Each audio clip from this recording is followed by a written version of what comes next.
GM, I just made this little video about gym bros and the myths that gym bros fucking push onto the world, right? That not gym bros, but gym culture, and it really comes down to money, right? So the gym industry, what they fucking push onto people.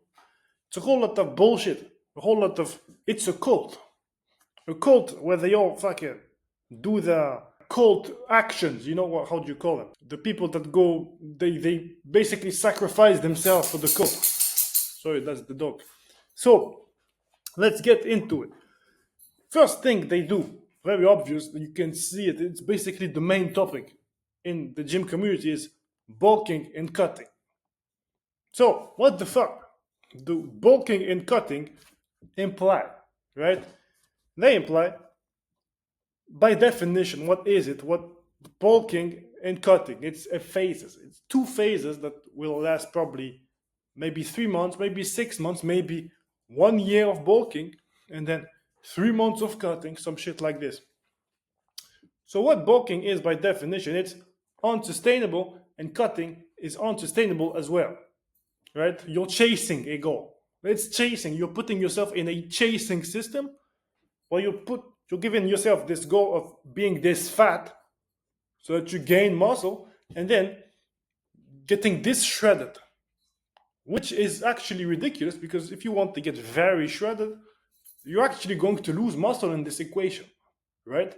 So instead of being bulking, cutting, so gaining muscle, losing muscle, gaining muscle, losing muscle, you'd rather just be lean bulking all the time, as they say, which I don't say that I'm lean bulking, but if you were to describe it with their words, they would describe what I'm doing as lean bulking.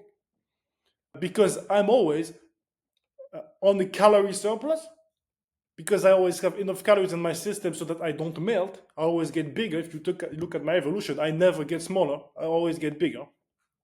And it just happens because I eat enough.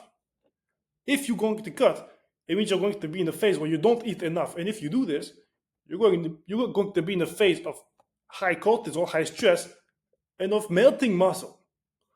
Now, of course, you're going to still have a lot of muscle, enough muscle so that your picture looks very sexy on Instagram. Once you're at the specific date where your cut finishes, you're going to be very shredded, very Instagrammable. You take the picture, and then the next day, boom, you bulk. Right? Once the goal of the cut is achieved, boom, it's over. This whole discipline thing is gone.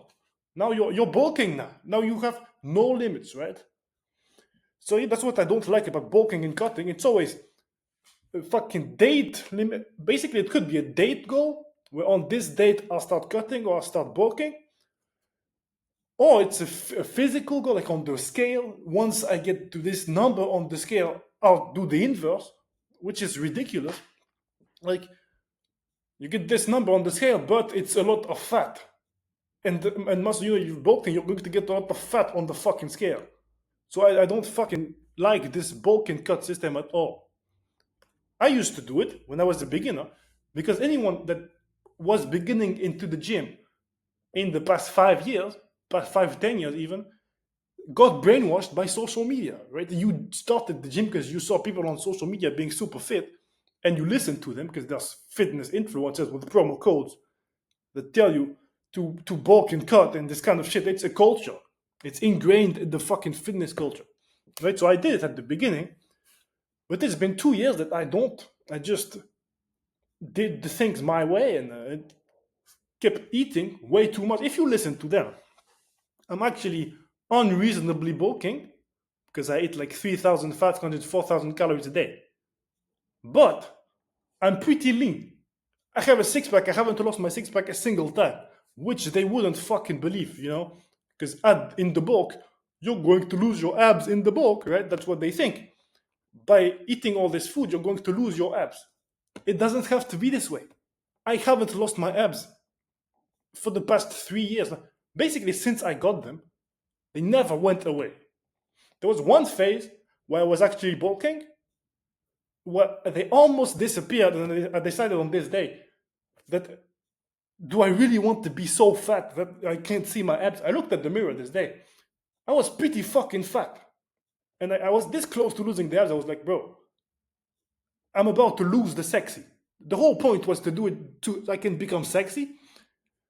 What's the point of gaining more muscle, right?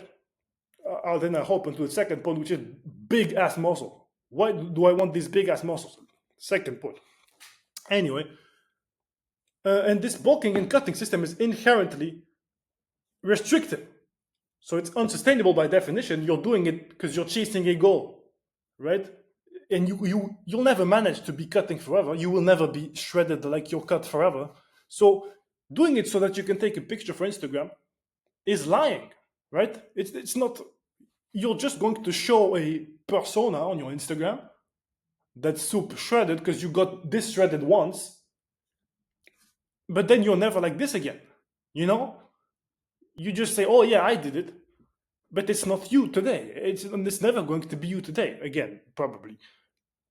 And that's what I don't like. Same for bulking. You might post a big picture, with all the crab posing like this, with a massive super bulk, and that's it. They never look this big again because they stopped doing this dumbass system of cutting and bulking. And then you have this one picture. Look, yeah, I'm so big. Look, and when you see them in the real world, they don't look like this at all. It's just lying. It's Instagram culture. You're trying to be this big for Instagram on a specific date to take a picture, to post it, and then have this image. It's not the real world, right? That's why when I post stories about my physique on Instagram, you can see I don't have a perfect physique. I mean, sometimes I have more fat, sometimes I have less fat, sometimes I don't hide my imperfections at all. Sometimes I'll be posing and flex on you all and be sexy as fuck. But a lot of times I will just casually take off my shirt and look average. Well, I mean average. I'm still big and have abs all the time. But I'm not going to look like the sexiest version of myself that I have posted in the past, On my sexiest picture you can find, it was a day where I was posing and I was big and I was shredded. It was one of these days, right? But it's much more achievable because I wasn't cutting and I wasn't bulking. I was just on an average workout day. So it's replicable, actually. Anyway.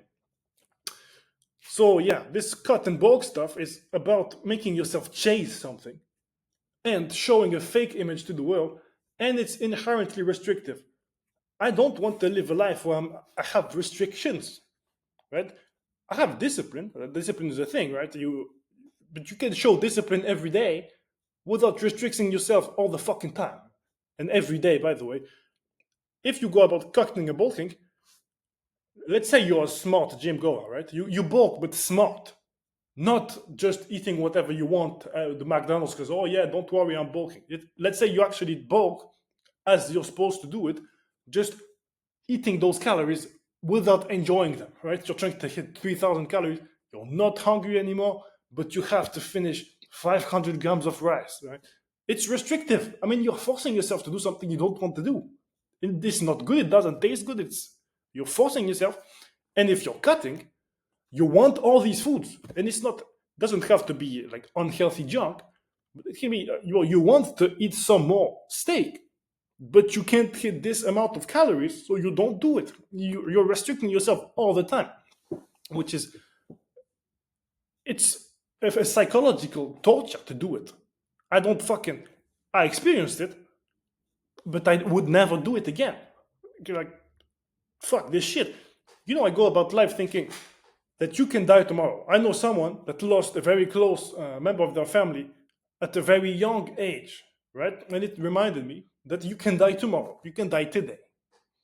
And I don't want to die today having lived 3 fucking months of restrictions, right? I was cutting. So you had 3 months of restrictions, not enjoying anything because you wanted this picture on Instagram. And now you're dead. Congratulations. I don't like this philosophy of life. You should just go about life. You know what? I'll tell you what I want to do at the end. So that's the first myth, the bulk and cut seasons. Second, the balloon muscle. The balloon muscle, as I like to say, is that they always want to be the biggest as fucking possible. They're obsessed with muscle size, right? And the thing with being obsessed with muscle size is that it's gay. Think about it for a second. girls don't care about the size of your muscles. As long as you have wide shoulders and a V ratio, right? Your shoulders are wider than your hip. You look like a V. That's what girls want. That's it. You look like this, you're sexy.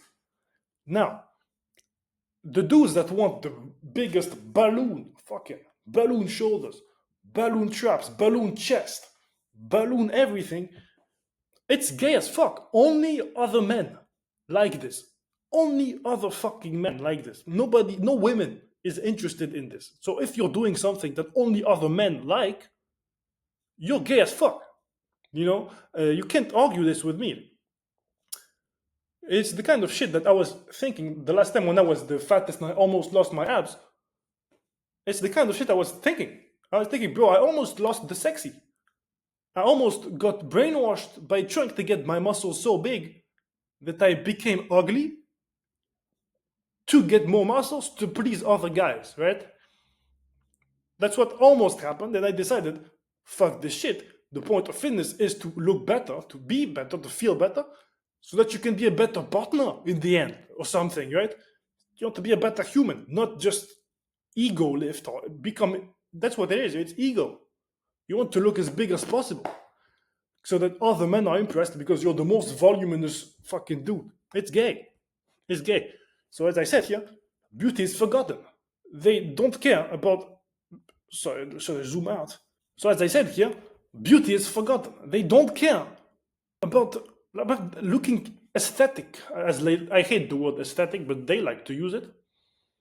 It should be about beauty, right? Not about ego. Being so big is ego. Nobody is attracted to this. Guys will be impressed by it, but nobody is attracted by it. Like, it's insane. And by the way, the only people that will actually be attracted by it is gay guys. Gay guys that are actually homosexual, and these guys will be on steroids, fucking big men within each other, right? Because very often at this level, they inject a whole lot of steroids and they mess with their hormonal system and become gay, like for real. It's crazy. I don't respect this shit. And another thing is girls, right? I don't like that some girls have been brainwashed by it too. Because, some girls, they just listen to men, right?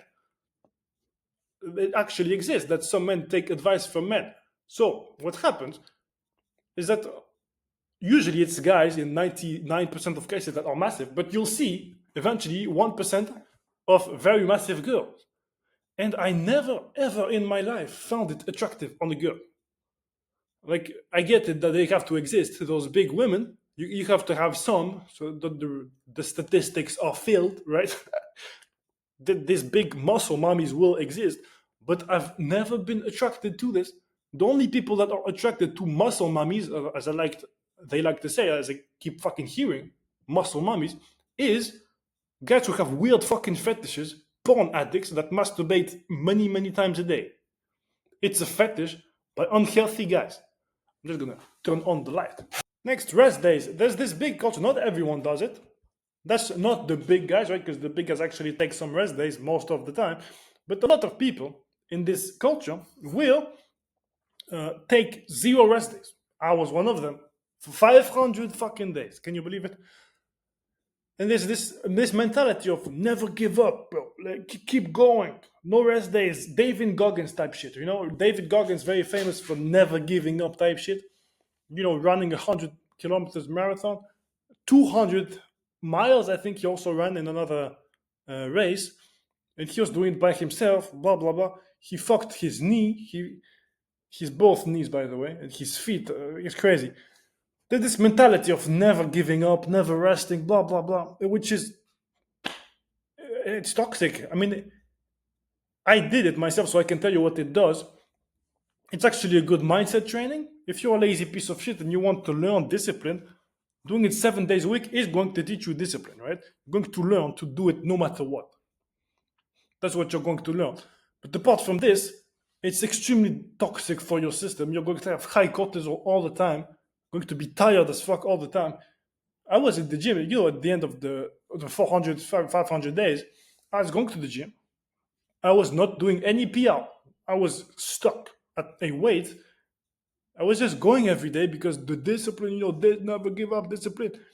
And then I kept doing it, but I wasn't gaining any more fucking strength. I was getting more muscle mass because bodybuilding is about, tension in your muscles. You can very easily learn to tense your muscle enough to damage the muscle fibers, but you can do this with 1 kilo. You don't need to have a lot of weight to grow muscle mass, right? So that's what I was doing. I was becoming big because I knew how to hurt my muscle fibers, but my strength was off, dead. I had no strength at all anymore. I was exhausted. And that's what's going to happen to you if you don't take any rest day. And this David Goggins type of shit, yeah, David Goggins is a very impressive person, right? Very charismatic, very unbelievable, right? This guy made so many unbelievable things, like world record push-ups, world record pull-ups, world record race, or world record many things. But the thing is, both his knees are fucked. He has, I think he has iron. I mean, titanium in his knees. He doesn't have actual articulations anymore. He has fake stuff. He did so many surgeries to keep himself going. He has fake knees. I think fake feet too, because when he did his first, I think 100 miles race, he broke all the bones in his feet because he was doing it. Every time you do it, every time you step on the ground, you create microfractures, right? And you need rest to fix them up. If you run a super long distance out of nowhere, you might break your feet, and that's what he did. And all his bones are fucked. He's full of injuries. He's probably never going to be able to move again very soon. I think he's 40, 45 or something like this. In a few years, maybe 10, 15 years, he probably won't be able to move at all because he has injuries everywhere. Now, cool, you can make yourself a name, right, and be famous for being the guy that never gives up. Look at Ronnie Coleman. Ronnie Coleman, the bodybuilder of the fucking 2000s, I think, or maybe a bit earlier. He was big as fuck. He was massive. Now he's in a wheelchair and he will never be able to walk again. He was famous for squatting 400 kilos or something like this, and leg pressing 500 kilos, some crazy shit like this. And then his back was fucked forever. He was fine for the next 5, 10 years. Now he's in a wheelchair. He can't fucking move. And he will never do it.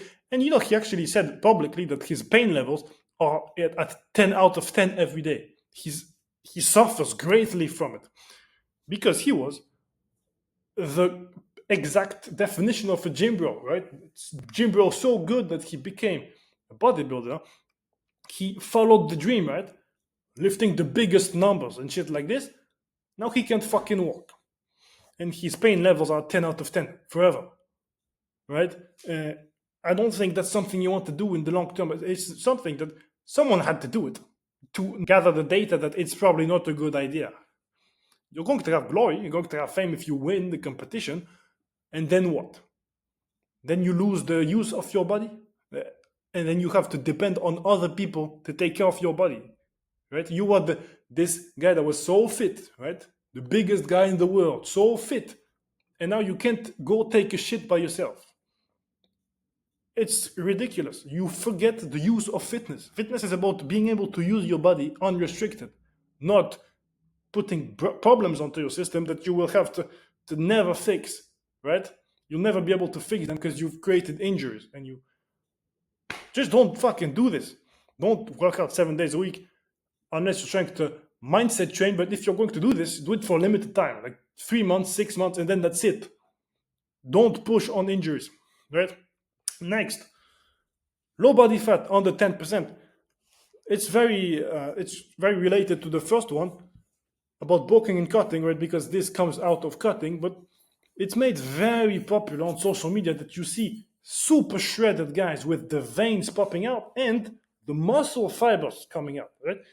They're so shredded you can see the muscle fibers, like all the lines from their shoulders, all the lines from their chest, which is very impressive.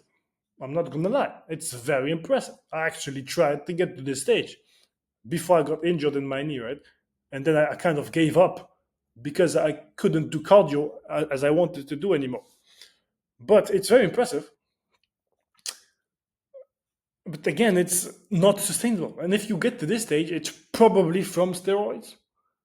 Like I don't know anyone that got to this stage without steroids, because it's going to take like getting super shredded and not losing muscle to stay at this level, right? Of course, some people stay at this level and they have their personal brand on social media based on this, that they're so shredded. But if you stay at this level, you're definitely on steroids, and it's going to kill you at some point, right? So the thing is, with super low body fat, it doesn't have to be that you see the muscle fucking fibers, but just being super shredded so that you always look like a fucking, I don't know, something that's shredded, like a cheese grater, right? Cheese shredder. Anyway, it's low testosterone. By definition, naturally, if you're shredded like this, it means you are starving for food. Your system wants food. You are high cortisol because you don't have enough calories taken in your system. So you're losing fat. And because you're high cortisol, you have low testosterone. It's the definition of hormones. If you have high cortisol, high stress, you have low testosterone. That's how it happens. And by being super shredded, you have high cortisol because your system is starving. Your system thinks, what the fuck is the food? We're starving. We need more food. We don't have enough food. So stress hormone goes up because you're supposed to go hunt now, right? So your stress goes up so that you can go hunt. And then because of this, testosterone is low because testosterone is a rest state where you can use the resources you have to build muscle. If you're super shredded, you have low testosterone. And you are, of course, burning muscle. And at this level, naturally, you would lose muscle. Now, of course, if you're on the steroids and you inject testosterone at this stage, where you are naturally low testosterone, and then you inject testosterone, then of course you're hacking the game, which is toxic as fuck. It's going to kill you probably. It's going to fuck your balls. You're probably going to become infertile, right? All this kind of shit. Anyway, again, it's about beauty is forgotten. I don't know any woman that likes it so shredded. It's not sexy. It just looks like you're obsessed by the gym. And you're probably going to piss her off, right? Your partner, with never allowing yourself to eat anything, never allowing yourself to break the discipline that you have, never enjoying life because you are so brainwashed by the fitness. So beauty is forgotten. Again, you're trying to look so massive for Instagram, for social media. Because why else would you do it? Why would you want to look for competition? All right, you don't have to take steroids for competition. Now, if you want to take steroids for competition, then I'm sorry, but you fall into this fitness category, the fitness industry, gym bros category. That's it. And again, it's a life of restrictions, right? If you want to stay at this level, you either have to take steroids to keep growing at this level, or never eat things that you like, or always be high stress because you never fulfill your system with actual food. You're always in a calorie deficit. That's not healthy. You're going to have high cortisol all the time, low testosterone forever. You don't want to be at the stage forever. And by the way, you're going to melt. To stay there, you have to be in a calorie deficit very long term, which is going to exhaust you. Very unhealthy. Next, supplements. All the gym bros, they always, I was one of them. Take the whey protein, the whey isolate protein that comes from this specific farm, or this kind of shit. The creatine, the pre-workout. It's always lab pills. By lab pills, I mean everything, the vitamins, the supplements that they sell you that they're so important. Or you need this fucking pill because you actually can't get it in the diet. You need to buy this pill. Never in history have we taken pills about fucking supplements, right? You could argue that nowadays our food is less nutritious than in the past, so we might need to supplement, but it's not real. If you want a high micronutrients diet, you just have to eat liver, maybe some heart, and that's it. You eat your steaks, your eggs. On top of that, you add liver and heart or other organs like bone marrow or what the fuck else, like feet. This kind of shit. They have more collagen. That's fine, and that's it. You have everything that you need. You don't have to fucking buy. First of all, I'm talking about the vitamins and all those supplements, the vitamins, the minerals. You don't need to buy them as supplements if you just eat them, and you can eat them very easily with liver, with heart, with all this shit. And the whey protein. I got big into this because I actually wanted, I'm a chef. I wanted to open the protein cookie brand. But then I realized later that I was lactose intolerant. The whey made me gassy as fuck. And realized, wait, I can't be known for making the cookies that make you fart, right? Because I have this issue. I know many other people have this issue. And everyone knows the protein fat, right? Protein fat. It comes from fucking whey protein. From fucking whey protein. Nothing else. People will tell you, oh yeah, you eat too much protein. Ha ha ha. Protein fat. No. You could be eating 500 grams of steak on the day, 12 eggs, and what the fuck else? 1 liter of raw milk, and not have those protein fats. The protein fats come from the whey protein being ultra processed as fuck, depleted of life, and not bioavailable to your system. You're going to struggle to digest it. You're going to fucking fart like crazy from the whey protein because of the lactose. Now, as a supplement to get more proteins in your system, they're going to sell you that you can take 2 whey shakers per day. That's crazy. That's so unhealthy because it's 2 meals, 2 whole ass meals that you're taking in this liquid form of sugar and fucking proteins that will not be bioavailable to you, that you will fart, that will destroy your guts.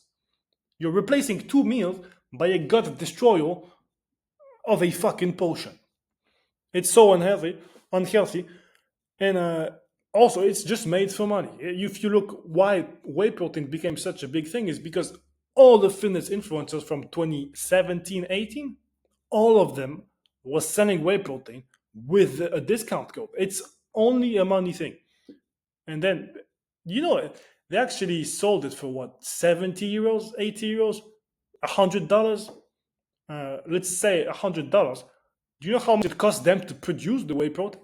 Probably 20 euros, maybe 15 euros. And it's the whole point is that they're going to give you discount codes, right? It's $100. With the promo code, it's actually 60. Definitely use my promo code. And they're still making 3x their money. It's about money. It's something that was new, kind of newish, that wasn't popular. No, people don't know how it's made. People don't know how much it costs to make. And if you give them a promo code, they're like, oh, I'm having a deal right now. It's a good deal. I'm going to make money. I'm going to save money. So they try to sell it to you like this. But there's always discount codes on protein. It's insane. Every time you go to a fucking protein shop, they ask you to take your phone number, not protein shop, but supplement shop. They take your phone number so that they can send you some ads by message where you get minus 30%, minus 40%. It's always possible that you get up to minus 75%. I was actually buying from a brand that was minus 75%, and it was still 125 euros for 5 kilos, right?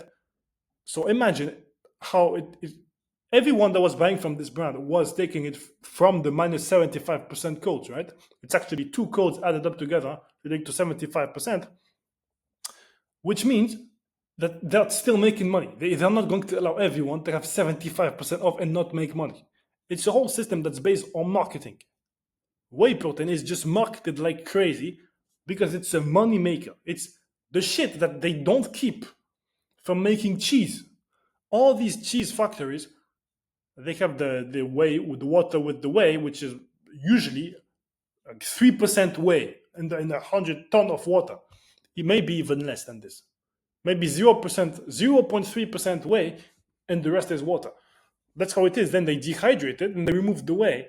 But it's trash. It's usually trash that they put in fucking boxes like this. I mean, in bottles to sell you, very expensive, and to make money on it. because they put a nice brand on it, a nice design on the box. Right now, nowadays they make very interesting designs on those fucking protein stuff, but it's all marketing. It's not healthy. If you want whey protein, the whey, the actual protein of the whey, drink fucking raw milk. Drink milk if you're afraid of raw milk, but drink pasteurized milk, not ultra pasteurized. Ultra pasteurized is going to wreck your gut just as much as whey protein that you buy on from the fitness influencers, but low temperature pasteurized is better. Raw milk is the best option. Many people that have intolerance from like whey protein and sterilized milk, so ultra, sorry, fuck, I'm getting confused with all these words. Ultra pasteurized also gives lactose intolerance. Raw milk does not. In many cases of people, like 70% of people that are lactose intolerant are not from raw milk. You should try it. If you think you're lactose intolerant, try raw milk just once, and it's not going to kill you if the farmer is actually clean, has clean standards. Anyway, next, the creatine. Now, creatine actually works for your brain. It's going to benefit you to take it for a short period of time, but it's just another powder that you're putting in your system that's going to, in the long run, give you not liver, kidney issues. Because you're not supposed to be having powder in the liquids that you drink. You're not going to process it nicely in your kidneys. You're going to have kidney cancers probably in the future, or kidney stones that are going to destroy you. They make you, it's super painful, this kind of shit. Anyway, creatine, it works. I've tried it, and I feel like not only in terms of muscle and having more strength, it does give you a little bit more strength endurance, so you're able to do more reps longer. But it also affects your brain, makes you. I feel like it really boosted my reflexes. I was a pretty lazy fucker back in the day, not thinking very fast and shit like this. So as I got fit, it improved. And when I took creatine, I got very good reflexes. My reflexes improved fucking dramatically, and I feel like they stayed like they were from the creatine when I stopped creatine. Right, so I took probably creatine for 6 months, then stopped 6 months. They took 6 months again, then stopped again. And right now, I feel like I have the benefits from it. The brain benefits from it, although I don't take it anymore. Right, so you might look into this. You might want to look into this, but I think it's not healthy to take on the long term, every day forever. But of course, it's not. But maybe if you want to do a phase of doing it, it's going to train your brain because it will boost your brain capacity. So maybe you want to use this advantage to then get used to using your brain at a higher level because of the creatine cognitive capacities. And then as you get used to it, I feel like you don't need the creatine afterwards anymore. Now, I haven't looked if it's real. I don't know if it's real. It's just something I feel like, and I still have to this day great reflexes from this.